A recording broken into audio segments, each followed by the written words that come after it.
তথা উত্তৰবংগ তথা বৃহত্তৰ কমতাপুৰবাসী ৰাইজক আমি অৱগত কৰিব বিচাৰিছোঁ। যোৱা কিছুদিনৰ পৰা বিভিন্ন সংবাদ মাধ্যমত বিশেষকৈ ৰাষ্ট্ৰীয় আৰু বংগীয় যিবিলাক সংবাদ মাধ্যম আছে সেই সংবাদ মাধ্যমবিলাকত ব্যাপক চৰ্চা হৈ আছে। উত্তৰবংগৰ এগৰাকী সাংসদ মাননীয় জন বাৰ্লাই পৃথক ইউনিয়ন টেৰিটৰী বা পৃথক ৰাজ্য গঠনৰ কাৰণে ইতিমধ্যে সজোৰে দাবী উত্থাপন কৰিছে।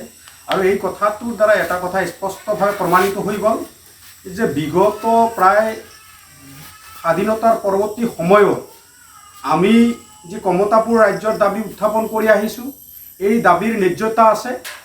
আৰু আমি বিচাৰোঁ যে উত্তৰবংগ সমন্বিত আমি যি দীৰ্ঘদিনীয়া কমতাপুৰ ৰাজ্য পুনৰ গঠনৰ আন্দোলন চলাই আহিছোঁ, এই কমতাপুৰ ৰাজ্য পুনৰ গঠনৰ ক্ষেত্ৰত কেন্দ্ৰীয় চৰকাৰে এটা উপযুক্ত সিদ্ধান্ত ল'ব লাগে। কাৰণ বিশেষকৈ উত্তৰবংগৰ যিটো প্ৰান্তক লৈ কমতাপুৰ ৰাজ্য পুনৰ গঠনৰ দাবী উত্থাপন কৰা হৈ আহিছে, সেই প্ৰান্তটো ভাৰত ৰাষ্ট্ৰৰ নিৰাপত্তাৰ ক্ষেত্ৰত এটা গুৰুত্বপূৰ্ণ অংশ।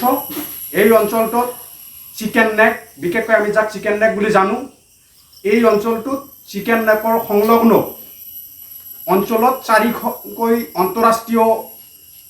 চাৰিখনকৈ দেশৰ সীমান্তৱৰ্তী অঞ্চল নেপাল, বাংলাদেশ, ভূটান আৰু চীন।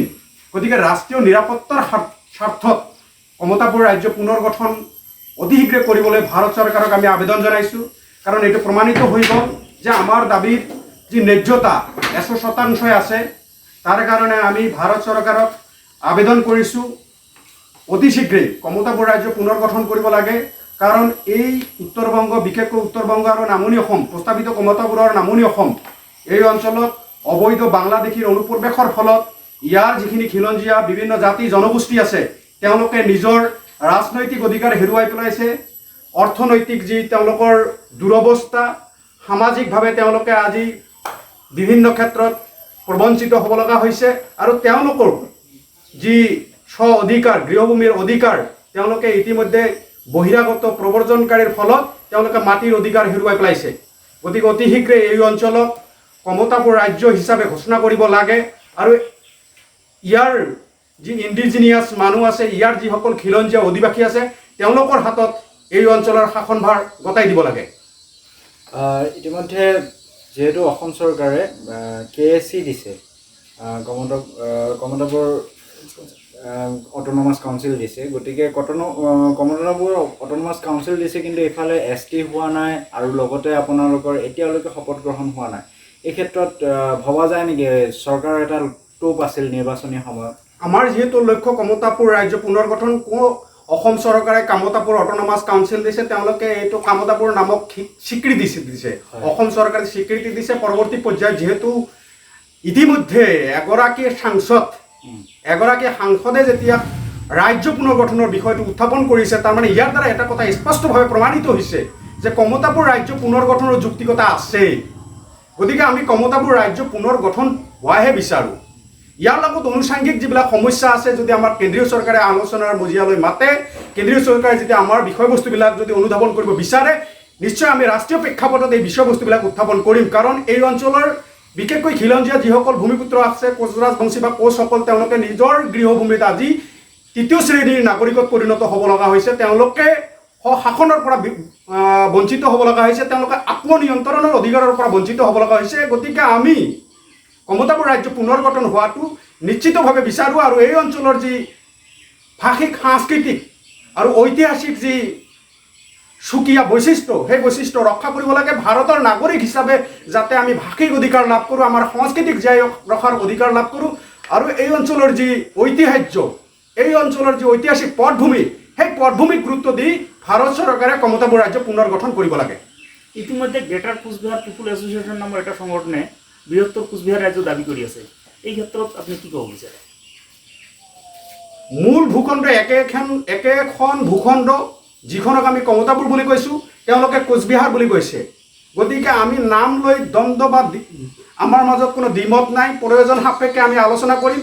কাৰণ যিখন ৰাষ্ট্ৰত আজিৰ তাৰিখত আমি বসবাস কৰি আছোঁ, সেই ৰাষ্ট্ৰখনৰ তিনিটাকৈ নাম আছে, আমি সকলোৱে জানো। এটা হ'ল ভাৰত, দ্বিতীয়টো হ'ল ইণ্ডিয়া আৰু তৃতীয়টো হ'ল হিন্দুস্তান। কমতাপুৰ যিখন ভূখণ্ড, সেই ভূখণ্ডই গ্ৰেটাৰ কোচবিহাৰ। গতিকে আমি এই ক্ষেত্ৰত আমাৰ অধিকাৰৰ স্বাৰ্থত আমাৰ জাতীয় প্ৰাপ্যৰ যি আন্দোলন দীৰ্ঘদিন ধৰি চলিলে, দীৰ্ঘদিন ধৰি আমি চলাই আহিলোঁ, আমাৰ অগ্ৰজসকলে চলাই গ'ল, এই আমাৰ যি গৃহভূমিৰ সংগ্ৰাম, আমাৰ যি আত্মনিয়ন্ত্ৰণৰ অধিকাৰৰ যি সংগ্ৰাম, এই সংগ্ৰামক আমি শক্তিশালী ৰূপত প্ৰতিষ্ঠা কৰিবলৈ ইতিমধ্যে সক্ষম হৈছোঁ।